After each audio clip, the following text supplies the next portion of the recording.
Hi hello ಎಲ್ರಿಗೂ ನಮಸ್ಕಾರ. Welcome back to my YouTube channel.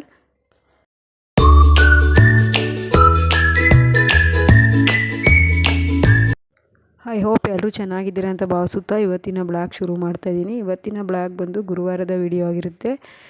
ಗುರುವಾರ ರಾಯರ ಪೂಜೆ ಮಾಡಬೇಕು ಅಂತೇಳಿ ಬೆಳಗ್ಗೆನೇ ಇದ್ದು ಪಾತ್ರೆಗಳೆಲ್ಲ ಒಂದಷ್ಟು ಹಾಗೆ ಇದ್ವು. ಮೊದಲು ಪಾತ್ರೆ ಬೆಳ್ಕೊಳ್ಳೋಣ ಅಂದ್ಬಿಟ್ಟು ಪಾತ್ರೆಗಳ ಕ್ಲೀನ್ ಮಾಡ್ತಾಯಿದ್ದೀನಿ.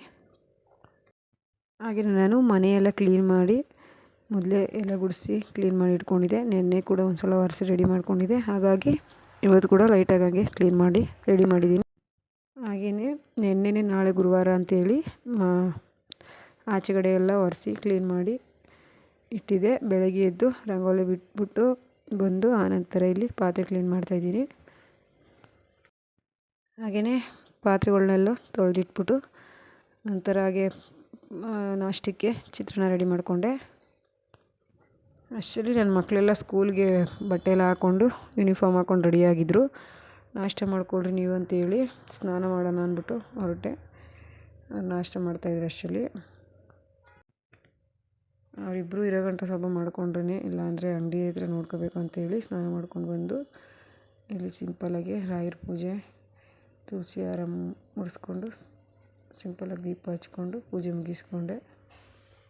ಹಾಗೆಯೇ ಪೂಜೆ ಮಾಡಿಕೊಂಡು ಮಕ್ಕಳನ್ನೆಲ್ಲ ಸ್ಕೂಲ್ ಹತ್ರ ಬಿಟ್ಟು ಬಂದು ಅಂಗಡಿಲಿ ಕೂತಿದ್ದೆ. ಮಧ್ಯಾಹ್ನದ ಊಟಕ್ಕೆ ಇಲ್ಲಿ ನಾನು ಬಸ್ತುಳಿ ಮಾಡೋಣ ಅಂತೇಳಿ ರೆಡಿ ಮಾಡ್ಕೊತಾ ಇದ್ದೀನಿ. ಮೊದಲಿಗೆ ಕುಕ್ಕರಲ್ಲಿ ಬೇಳೆಕಾಳು ಇಟ್ಬಿಟ್ಟು ಕುಕ್ಕರ್ ಕೂಗಿಸ್ಕೊಳ್ಳೋಣ. ಒಂದೆರಡು ವಿಸಿಲ್ ಕೂಗಿದ್ರೆ ಬೇಳೆಕಾಳು ಬೇಯ್ತಾವೆ ಅಂತೇಳಿ ಕುಕ್ಕರ್ ವಿಸಿಲ್ ಮುಚ್ಚಿಬಿಟ್ಟು ಬೇಯಕ್ಕಿದ್ದೀನಿ. ಹಾಗೆಯೇ ಇಲ್ಲಿ ಸೊಪ್ಪು ನೋಡ್ಬೋದು, ಗೆರೆ ಸೊಪ್ಪು ಚೆನ್ನಾಗಿ ನೀಟಾಗಿ ಒಂದು 3 ಸಲ ತೊಳೆದುಕೊಂಡು ಈ ರೀತಿ ನೀರು ಸೋಸೋ ಪಾತ್ರೆಯಲ್ಲಿ ಹಾಕ್ಕೊಂಡು ಒಂದು 3 ಸಲ ನೀಟಾಗಿ ತೊಳ್ಕೊಬೇಕು. 3 ಸಲ ತೊಳ್ಕೊಂಡು ಈ ರೀತಿ ಸೊಪ್ಪನ್ನ ರೆಡಿ ಮಾಡಿ ಇಟ್ಕೋಬೇಕು. ಅದರಿಂದ ತೊಳೆದ್ಬಿಟ್ಟು ಇಟ್ಕೊತಾ ಇದ್ದೀನಿ. ಹಾಗೆಯೇ ಇಲ್ಲಿ ನೋಡ್ಬೋದು ಬೆಳ್ಳುಳ್ಳಿ ನೆಜ್ಜಿಟ್ಕೊಂಡಿದ್ದೀನಿ. ಹಾಗೆ ಒಂದು ನಿಂಬೆಹಣ್ಣು ಗಾತ್ರ ಹುಣಸೆಹಣ್ಣು ತೊಗೊಂಡಿದ್ದೀನಿ. 1-2 ಟೊಮೊಟೊ ಹಚ್ಚಿಟ್ಕೊಂಡಿದ್ದೀನಿ. ಸ್ವಲ್ಪ ಕರಿಬೇವು, ಹಾಗೆ ಸ್ವಲ್ಪ ಕೊತ್ತಂಬರಿ ಸೊಪ್ಪು, ಸ್ವಲ್ಪ ಕಾಯಿ ತುರಿ ಈ ರೀತಿ ರೆಡಿ ಮಾಡಿದ್ದೀನಿ. ಅಷ್ಟರಲ್ಲಿ ಕುಕ್ಕರು ಬೇಳೆಕಾಳಿಗೆ ಏನು ಹಾಕಿದ್ವೋ ನಾವು ಆ ಕುಕ್ಕರು 1-2 ಕೂಗಿದೆ. ಈಗ ವಿಸಿಲ್ ಎತ್ಬಿಟ್ಟು ಬೇಳೆಕಾಳು ಬೆಂದಿದೆಯಾ ಅಂತ ನೋಡ್ತಾಯಿದ್ದೀನಿ. ನೋಡ್ಬೋದು ಹಾಗೆ ನೀಟಾಗಿ ಬೆಂದಿದೆ ಅಂತ ಕನ್ಫರ್ಮ್ ಮಾಡಿಕೊಂಡು ಆನಂತರ ಮತ್ತೆ ಗ್ಯಾಸ್ ಆನ್ ಮಾಡಿಕೊಂಡು ಸ್ವಲ್ಪ ಕುದೀಲಿ. ಆನಂತರ ಸ್ವಲ್ಪ ಉಪ್ಪು ಸೇರಿಸ್ಬಿಟ್ಟು ಇಲ್ಲಿ ಸೊಪ್ಪು ಮತ್ತು ಕಾಯಿನ ಮಿಕ್ಸ್ ಮಾಡ್ಕೊಳ್ಳೋಣ. ಅಂದರೆ ಸ್ವಲ್ಪ ಸೊಪ್ಪು, ನಂತರ ಮಧ್ಯೆ ಸ್ವಲ್ಪ ಕಾಯಿ, ಹಾಗೆ ಮತ್ತೆ ಸೊಪ್ಪು, ಸ್ವಲ್ಪ ಕಾಯಿ, ಮತ್ತು ಸೊಪ್ಪು ಹಾಕ್ಬಿಟ್ಟು ಈ ರೀತಿ ಸೊಪ್ಪು ಮತ್ತು ಕಾಯಿ ಎಲ್ಲ ಕಡೆನೂ ಹೊಂದ್ಕೊಳ್ಳಿ ಅಂತ ಈ ರೀತಿ ಹಾಕ್ತಾಯಿದ್ದೀನಿ. ಈ ರೀತಿ ಹಾಕ್ಕೊಂಡು ಬೇಯಿಸ್ಕೊಂಡು ಬೆಂದಿದೆಯಾ ಅಂತ ಹೇಳಿ ನಾವು ಸ್ವಲ್ಪ ಸೊಪ್ಪು ತಗೊಂಡು ಕೈಲಿ ಈ ರೀತಿ ಮಾಡಿದ್ರೆ ಅದು ಸ್ಮೂತಾಗಿ ಬರುತ್ತೆ, ಸೊಪ್ಪು ಬೆಂದಿದೆ ಅಂತ ಗೊತ್ತಾಗುತ್ತೆ. ಹಾಗೆ ಸೊಪ್ಪು ಚೆನ್ನಾಗಿ ಬೇಯ್ಕೊಂಡಾದಮೇಲೆ ಒಂದು ಈ ರೀತಿ ಪಾತ್ರೆ ತಗೊಂಡು ಸೊಪ್ಪು ಮತ್ತು ನೀರೇನಿದೆಯೋ ಸಪ್ರೇಟ್ ಮಾಡ್ಕೊಳ್ಳೋಣ.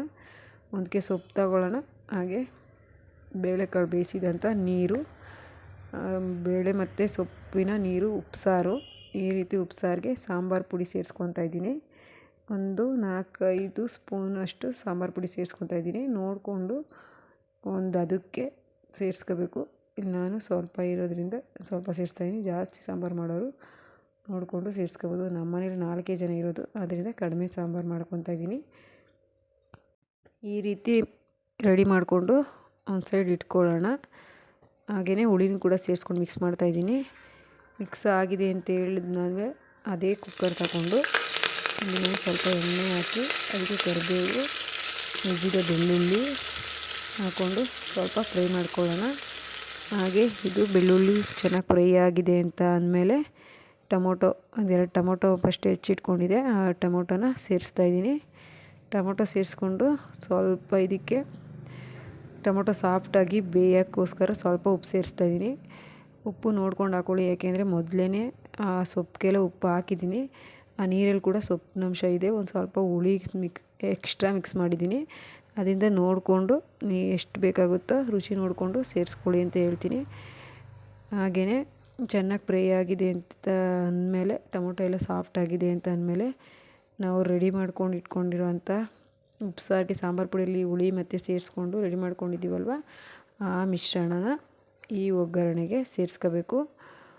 ಸೇರಿಸ್ಕೊಂಡು ಒಂದು 5 ಮರಳಿಸ್ಕೊಂಡ್ರೆ ಬಸ್ತುಳಿ ಏನಿದೆಯೋ ರೆಡಿಯಾಗುತ್ತೆ. ಹಾಗೆಯೇ ಇದು ಮಿಕ್ಸ್ ಮಾಡ್ತಾಯಿದ್ದೀನಿ. ಮಿಕ್ಸ್ ಮಾಡಿಕೊಂಡು ಇದನ್ನ ಚೆನ್ನಾಗಿ ಕುದಿಸ್ಕೊಳ್ಳೋಣ. ಹಾಗೆಯೇ ಇನ್ನೊಂದು ಪಾತ್ರೆ ತಗೊಂಡು ಇಲ್ಲಿ ನೋಡ್ಬೋದು ಈರುಳ್ಳಿ, ಹಸಿಮೆಣ್ಸಿನ್ಕಾಯಿ ಹೆಚ್ಚಿಟ್ಕೊಂಡಿದ್ದೀನಿ. ಇದು ಸೊಪ್ಪು, ನಾವೇನು ಸೊಪ್ಪು ರೆಡಿ ಮಾಡ್ಕೊಂಡಿದ್ವೋ ಬೇಯಿಸಿಟ್ಕೊಂಡಿದ್ವೋ ಆ ಸೊಪ್ಪನ್ನ ಸ್ವಲ್ಪ ಒಗ್ಗರಣೆ ಕೊಡೋಣ ಅಂತೇಳಿ ಈ ರೀತಿ ಈರುಳ್ಳಿ ಮತ್ತು ಹಸಿಮೆಣ್ಸಿನ್ಕಾಯಿನ ಸ್ವಲ್ಪ ಎಣ್ಣೆ ಹಾಕ್ಕೊಂಡು ಫ್ರೈ ಮಾಡ್ಕೊತಾ ಇದ್ದೀನಿ. ಈರುಳ್ಳಿ, ಹಸಿಮೆಣ್ಸಿನ್ಕಾಯಿ ಸ್ವಲ್ಪ ಹೊತ್ತು ಫ್ರೈ ಮಾಡ್ಕೊಂಡು ನಂತರ ಸೊಪ್ಪು ಬೇಯಿಸಿಟ್ಕೊಂಡಿದ್ದಂಥ ಸೇರಿಸ್ಕೊಂಡು ಸೊಪ್ಪಿನ ಪಲ್ಯನ ರೆಡಿ ಮಾಡ್ಕೊಳ್ಳೋಣ. ಈ ರೀತಿ ಹುರ್ಕೊಂಡು ಸೊಪ್ಪು ಮಾಡಿಕೊಂಡ್ರೆ ಸೊಪ್ಪು ಈಗ ಮಕ್ಳುಗಳು ತಿಂದಿರೋರು ಕೂಡ ಆ ರೀತಿ ಇದ್ದರೆ ಚೆನ್ನಾಗಿರುತ್ತೆ ಅಂತ ತಿಂತಾರೆ. ಆದ್ದರಿಂದ ಸೊಪ್ಪು ಕೂಡ ಸ್ವಲ್ಪ ಪಲ್ಯ ಮಾಡ್ತಾಯಿದ್ದೀನಿ. ಪಲ್ಯ ಥರ ಒಗ್ಗರಣೆ ಕೂಡ ಕೊಡ್ತಾಯಿದ್ದೀನಿ. ಟೇಸ್ಟ್ ಚೆನ್ನಾಗಿರುತ್ತೆ ಈ ರೀತಿ ಮಾಡಿಕೊಂಡ್ರೆ. ಹಾಗೆ ನೋಡ್ಬೋದು ಇಲ್ಲಿ ಈ ರೀತಿ ಸ್ವಲ್ಪ ಸೊಪ್ಪು ಹಾಕ್ಕೊಂಡು ಮಿಕ್ಸ್ ಮಾಡಿಕೊಂಡ್ರೆ ರೆಡಿ ಐತೆ. ಸ್ವಲ್ಪ ಹೊತ್ತು ಬಿಟ್ಟು ಎಲ್ಲ ಸ್ವಲ್ಪ ಹೊಂದ್ಕೊಳ್ಳೋ ರೀತಿ ಮಿಕ್ಸ್ ಮಾಡ್ಕೊಳ್ಳೋಣ. ಹಾಗೆಯೇ ಈ ರೀತಿ ಮಾಡಿದ್ರೆ ಪಲ್ಯ ರೆಡಿ ಆಯಿತು. ಒಂದು ಕಡೆ ಈ ರೀತಿ ಸಾಂಬಾರು ಕೂಡ ಕುದ್ದು ರೆಡಿಯಾಗಿದೆ. ಅದಕ್ಕೆ ಸ್ವಲ್ಪ ಮೇಲ್ಗಡೆ ಕೊತ್ತಂಬರಿ ಸೊಪ್ಪು ಸೇರಿಸ್ತಾಯಿದ್ದೀನಿ. ಈಗ ಬಸ್ತುಳಿ ಮತ್ತು ಸೊಪ್ಪಿನ ಪಲ್ಯ ರೆಡಿ ಆಯಿತು. ಹಾಗೆಯೇ ಮುದ್ದೆ ಕೂಡ ರೆಡಿ ಮಾಡಿಕೊಂಡೆ. ಪಲ್ಯ ಹಾಗೆಯೇ ಬಸ್ಸಾರು ಈ ರೀತಿ ಮಾಡ್ತೀನಿ ಅಂತ ಹೇಳ್ತಾ ಇವತ್ತಿನ ವಿಡಿಯೋನ ಇಲ್ಲಿಗೆ ಎಂಡ್ ಮಾಡ್ತಾಯಿದ್ದೀನಿ. Thank you for watching. Bye.